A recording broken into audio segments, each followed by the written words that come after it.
fill in the blank.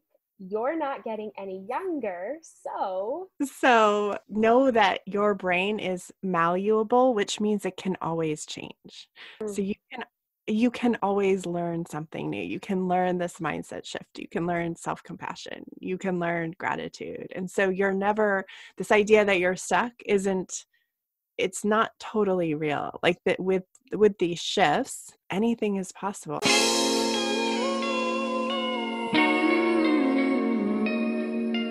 Hey you!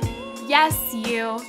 Welcome to the You're Not Getting Any Younger podcast, a podcast for people who want to disrupt their lives for a good reason, to make it count.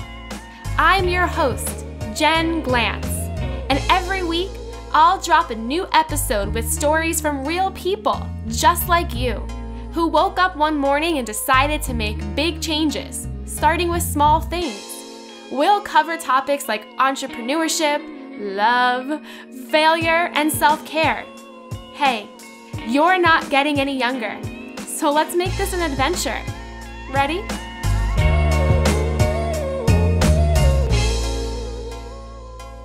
Hey, any youngers, it's me, your host, Jen Glantz, back with another incredible episode. This week, we have a guest, and before I introduce the real incredible person that I have on the show this week, I just want to give a hint at what this week's episode is about.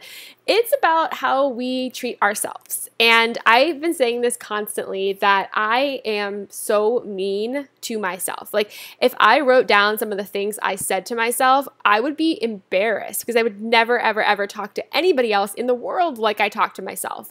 I'm mean to myself. I'm hard on myself. I put so much pressure on myself. It's crazy. And I don't even realize that any of this is abnormal or weird or bad until I tell other people and they're like, Jen, this is like next level horrible how you treat yourself. So that's one of the things that I've recently been really working on trying to work on and notice and recognize. I've also noticed, and I think I've said this before too, that I am really incredibly nice to myself when I run, which I know makes no sense because I'm not a great runner, and currently I can't run because I'm a little injured, but I am just so nice to myself when I am running. And I think it's something about chasing after a goal and being solo and it not even being like a real goal in the sense that there's no finish line, there's no medal, there's no photographer, there's no camera. It's just Jen and this goal that I become so nice to myself. So maybe there's some psychology behind that, and I'm sure we could pick that apart forever. But this week's episode is all about how we deal with our habits, how we change our habits, how we perceive ourselves, how we can even just change up our routine, even during really stressful and unknown times. I'm excited to introduce to you this week's guest, Robyn Downs. She is the founder of the Real Food Whole Life website. She's also the host of the Feel Good Effect podcast and the author of a book that just came out in September 2020 called The Feel Good Effect. Check it out. On today's episode, Robyn, first of all, her voice is so incredibly calming. I can't wait for you to listen to her, but she dishes out so many tips, so much advice. I really hope that you will enjoy this episode. And as per usual, come hang out with us in the Secret You're Not Getting Any Younger Facebook group. I can't wait to welcome you inside of that group, answer questions, meet like-minded people. Come search the Facebook groups, find the You're Not Getting Any Younger group, and hang out with us. And as you're listening to the show, and if you like the show, which I hope you do, scroll down on your phone, rate us, review us, give us some stars. That makes this so much easier to get awesome guests just like Robyn. Today's episode is brought to you by jenglantz.com, where you can find the kind of online courses that you've always wanted to take, but couldn't find in your local area or didn't have time to leave your house for. Yes, that's right. From your couch, you can completely learn a new skill set, change your life, and get started on your biggest dreams. Right now, we have 3 online courses available. We have a personal branding course, a start your own side business course, and finally, a course to help you do your own PR. Head on over to jenglantz.com/courses and find out more about enrolling today. All right, so let's just dive right in. Robyn, my first question to you is a question I ask all of the guests. How would you describe who you are and what you do to a person you just met at a party? Well, I would say that it kind of depends what the party is and who the people are, but I am a mama and a wife and an author and a podcaster and someone who it likes to create things online to solve problems. So whether that be through my writing or a book or a podcast, I try to kind of get in there and help people solve like life problems. I love that. And I also love listening to the organization that people say their bio in. And I love that you started off with mama and wife. So tell us a little bit about your family. How old is your child? She is 8.5, and you might hear her in the background because we're doing virtual school right now. So she's like doing wind sprints right now. I'm not sure why. I'm in a closet, but she is here with us. She's just started 3rd grade online. Okay, so for all of the parents who are listening who are also having kids at home with virtual learning, can you give them any insight or tips that maybe you've learned in just the last week or so of this new world that we're living in? Yeah, and we actually did it all last spring. So we had summer off and then starting again. A couple things. I think having your own routine, a flexible routine for yourself can be really helpful. But also one of the things I teach a lot is this mantra of gentle is the new perfect, which is really about having some grace and gentle compassion for yourself that, we're probably not going to get it perfect and we're not going to be able to do it all. And then that's okay because that's the situation we're in. Like we're all in that, as they've been saying a lot, we're all in it together and we're all in this situation where we can't do everything that we used to, and just having some compassion around that and knowing that it's totally normal and that's okay. I really like the use of the word gentle. That's not a word I've heard very frequently recently. And it's a word that it just sparks so many feelings within myself. And I want to know from you, when you're going through life and you have moments where you feel like you are striving for perfection and you're doing it in an unhealthy and stressful way, and you want to go more toward that gentle route, how do you stop yourself? How do you look yourself in the mirror? How do you pause when you just get to the point where you're striving for perfection and it's just making you super stressed? Well, I think one, just that awareness, Jen, like you just mentioned, noticing that that's happening. And then, so in my new book, it's called The Feel Good Effect. And one of the things I talk about is recognizing that striving mindset or those perfectionist kind of thought patterns, and then offering yourself another option. So, instead of just trying to stop cold turkey, it's just saying like, instead of this, let's try this other way. And so the kind of antidote to perfectionist-based thinking is self-compassion or learning some kindness for yourself, which can feel really uncomfortable. I feel like a lot of people who are achievers or, really kind of going after their dreams and goals, the idea of being kind feels like mushy or like selfish or something like that. But interestingly, in the research, it really has been shown over and over that learning the self-kindness, self-compassion is linked with more productivity, if that's something that's important to you, perseverance, persistence, and happiness. So it's like it's like medicine, really. And so one of my missions is to help people learn that there's a different way of thinking that helps us not procrastinate. Like there's so many benefits of this way of thinking. It's really great hearing it from you because I'm honest, I am so mean to myself that sometimes it's scary. I am very goal oriented. I am very driven. And sometimes I am my own worst enemy. And I just want to know, like you're one of the reasons why your book was so fascinating to me is part of the title, The Feel Good Effect, is the groundbreaking approach to rewiring the brain and redefining wellness. I mean, that last part really spoke to me, especially rewiring the brain, because like you said, if you are kind to yourself and you do rewire the brain, maybe that can make you, stronger in your work and all these great things. So what's a good first step for a person like me who has lived 32 years of my life with this really negative and stressed out mindset?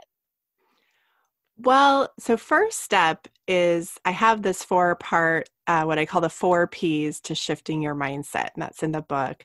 So the first step is pay attention. So just noticing that, Jen, is like actually the first step. And like you said, sometimes the noticing your thought patterns, excuse me, can be very it's upsetting when you realize that you're kind of you have this inner bully, right? That's like constantly beating yourself up. And that just alone, noticing that might be kind of a bummer. But knowing that, so first step is paying attention, knowing that that's actually very, very normal. It's a part of just the way the brain can work. And also, we kind of believe in our society that to succeed, to be driven, you have to be hard on yourself. So it's not just the way our brain's naturally wired, but it's also really reinforced. So the first step is awareness, and then knowing that there's another alternative that might actually be more, get you where you want to go, but also in a way that feels good. So then I know you're a tactical person. So Yes. then the next step is in the P is pause. So creating some space in your day the third P is to practice these it's like having a gratitude practice. So you're going to have a self-compassion practice. And there's a couple different ways that you can go, but know that as you practice self-compassion, you actually, like you said, you rewire your brain so that inner bully, that inner critic starts to quiet down without you having to make it, right? You're never, like, you just telling yourself to stop it isn't going to be effective, but actually doing these other practices will change your brain. So I have a few in the book. I'm trying to think for you which one I would pull out of my hat. But I think one thing that is really interesting for me in the research around self-compassion is that we're much better at showing other people compassion than we are to ourselves. So this might be a good practice for you, is when you notice those sort of mean thoughts or critical thoughts coming up, is to ask yourself, what would you say to a friend, a partner, or even a pet, a loved one, if they were experiencing the same thing? Yeah, I'm nodding my head because I agree with you. I mean, the way I talk to myself, even out loud sometimes, I would never say these things to another person, like it's just, we could be so mean to ourselves. But I think one of the reasons why I really like, how you structured the book and how you have your, things on your website is that you're very practical. And another thing that I loved is I downloaded a guide on your website about building a routine, a daily wellness routine. And just like the P's, this time there's 4 R's. Mm-hmm. And I like how you structured it with morning, afternoon, and evening. So can you go maybe a little bit into just the main reason why it could help, especially in a time like right now, to have some sort of routine? Sure. So, excuse me, the second part we talked a little bit about mindset already. And then the second part of the book is really about these routines and habits and strategies to kind of create structures in your life so you're more successful, or if you're feeling stuck, to kind of help you work out of that stuck place. So one of the things that I recommend is, we've heard a lot about morning routines. I don't know, Jen, do you have a morning routine? I feel like it's talked about a lot, but Yeah, I'm going to be honest with you and say we got a puppy a little while ago, so that any routine is out the door. But I guess in a sense we do, in the sense that every morning we wake up, we walk her, and that's about the routine. So that's why I was so fascinated with the guide that I downloaded from you, because you have so many different options of what to put in there. And I was saying to my fiance this morning how stressed out I am by our morning routine, because it's not relaxing. So is there a way to know if your morning routine is good versus not good, Well, I think that sense of, does this feel good, is a really good question to ask yourself. And then the reason that I created the 4R routines, which I will explain here now, is that, we don't always have the perfect morning. So you might have a puppy, or you might have children, or, whatever the thing is that's happening in your life, that you don't have an hour for some perfect routine. So the 4Rs were really more about creating mini wellness routines. So shorter routines that occur more often. So in the morning, in the mid-morning, in afternoon and evening. And so first of all, it's taking that pressure off making like some elaborate morning routine. So knowing that you walk the puppy, and that really can't be ignored, right? Like you have to address it. So maybe you get up and you walk her, and then you come home and there's some kind of grounding thing that you do, whether it's a breathing, 5 minutes of breath work, or reading something that means something to you, journaling. excuse me, it doesn't even have, one of the things I love doing is just mindfully drinking my coffee, but taking that kind of pause to reground myself and to remind myself like I'm worthy of care. I might do a self-compassion practice at that point. And I just kind of feel like refreshed and ready to go for my day. And then I do the same thing 2 other times throughout the day. So around 10 or 11, and then again around 3, and then again at night. So finding just like 1 or 2 things to do that make you feel good. So it's not my version might not be yours, but it's really like, does this help me feel connected or grounded or calm or whatever the word is? I have an activity in the book about finding your feel good and identifying how you want to feel and saying like, is this getting me to that place? Is there a time of the day when this is more important than any other time? You know, would you say if you could only choose one time of the day, would you say morning? Would you say afternoon? Or is it really something that requires, okay, stop multiple times throughout your day? So I believe that most people do have 5 minutes to pause. And I think the question is like, what do you need? If you find that you can't pause or stop throughout the day, then that might be a good indication that adding a little bit of downtime is what you really need. Like there's a whole kind of mindset shift around that. But there's no minimum requirement. I would say if you experimented with it, and you would probably notice that there was one time of day that made the biggest impact.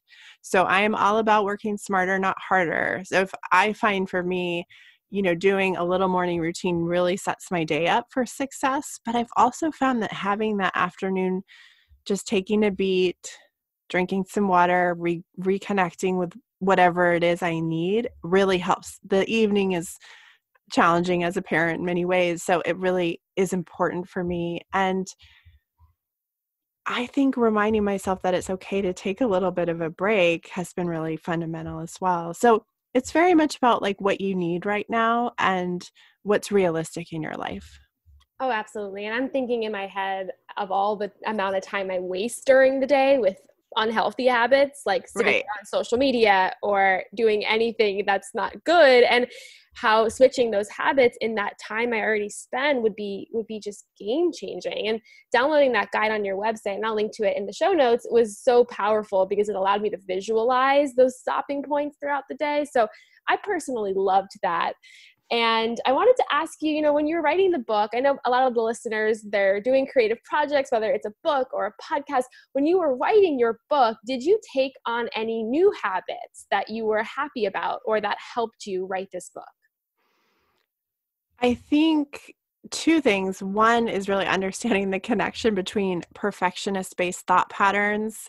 And I say thought patterns because it's really just a way that your brain is wired that you can change versus a personality type.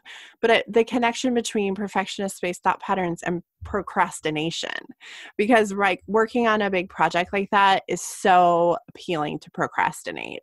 But understanding that that was really just perfectionism in disguise really helped me know that a really great strategy when you're having that perfectionist procrastination is to just set a timer for 5 minutes and work on it for 5 minutes. And sometimes I would just do 5 minutes and be done, and many times I would keep going. But even that little strategy of knowing, okay, this is just my brain trying, I don't want to start it because I don't know exactly what to write. And so saying, look, 5 minutes, you can write anything. It can be terrible, but you just need to do it for 5 minutes is really helpful. Yeah, I definitely agree with you. As a writer, I give myself that out. I do that. That works wonders. I also just let myself say whatever you put on paper isn't permanent. It's all of these thought patterns. I got to tell you, I am nice to myself during 2 things: when I write and when I run. I am so nice to myself during those 2 challenging times. And then every other time I'm nasty to myself. So this conversation with you was super helpful, just learning about how to really incorporate some incredible changes I know in my personal life, but also for people who are listening, going through just difficult or unknown and challenging times. Also, Robyn, we didn't really talk about it, but tell us a little bit more about your podcast, because you put out episodes constantly that are super actionable and helpful. So can you share with us where people can listen to your show? Yeah, the Feel Good Effect, like the book and the podcast are called The Feel Good Effect. So anywhere you get your podcasts. If you're on listening now, you can search it and subscribe. We have fresh new episodes every week about mindset, habits, and routines. We talk to guests, and I also do solo episodes where I break down these ideas with actionable, tactical things that you can do to feel good right now. Amazing. And we have one last question for you. Fill in the blank. You're not getting any younger, so I think know that your brain is malleable, which means it can always change. So you can always learn something new. You can learn this mindset shift. You can learn self-compassion. You can learn gratitude. And so you're never, this idea that you're stuck it's not totally real. Like that with these shifts, anything is possible. And I'll just share that. So my website is realfoodwholelife.com, where you mentioned the resource guide came from. I didn't start that until I was in my 30s. I didn't write a book until I was almost 40. I started on Instagram. That's Real Food Whole Life as well. Much older than a lot of people on Instagram at the time. And I think it's these mindset shifts, knowing that your brain is malleable and can learn a new way of thinking, that has led me to believe that you're not getting older any younger, but your brain is completely capable of changing. I really appreciate you saying that, because I know people listening feel stuck. They feel like they've chosen one path in life and they can't get out of it. And it's, great to hear that a lot of the major things happening in your life didn't necessarily happen at the start, and they grew as you grew. So I love that. And where can the listeners find you on social media if they want to say hello? Yeah, at Real Food Whole Life, and I'm active there all the time. So come tell me you found me here. I'd love to chat with you. Amazing, Robyn. Thank you so much for being on the show today. Hey, you. Thank you for listening to the You're Not Getting Any Younger podcast. There are hundreds of thousands of pods out there, so thank you for listening to this one. You can find the show notes for this week's episode up on our website, anyyounger.com. Subscribe, rate, and review the You're Not Getting Any Younger podcast on iTunes so that other ears around the world can listen too. Oh, and join our secret You're Not Getting Any Younger Facebook group, where over 1,000 people are talking about how to disrupt their lives, for a good reason, to make it count. Until next week, all my love, Jen Glantz.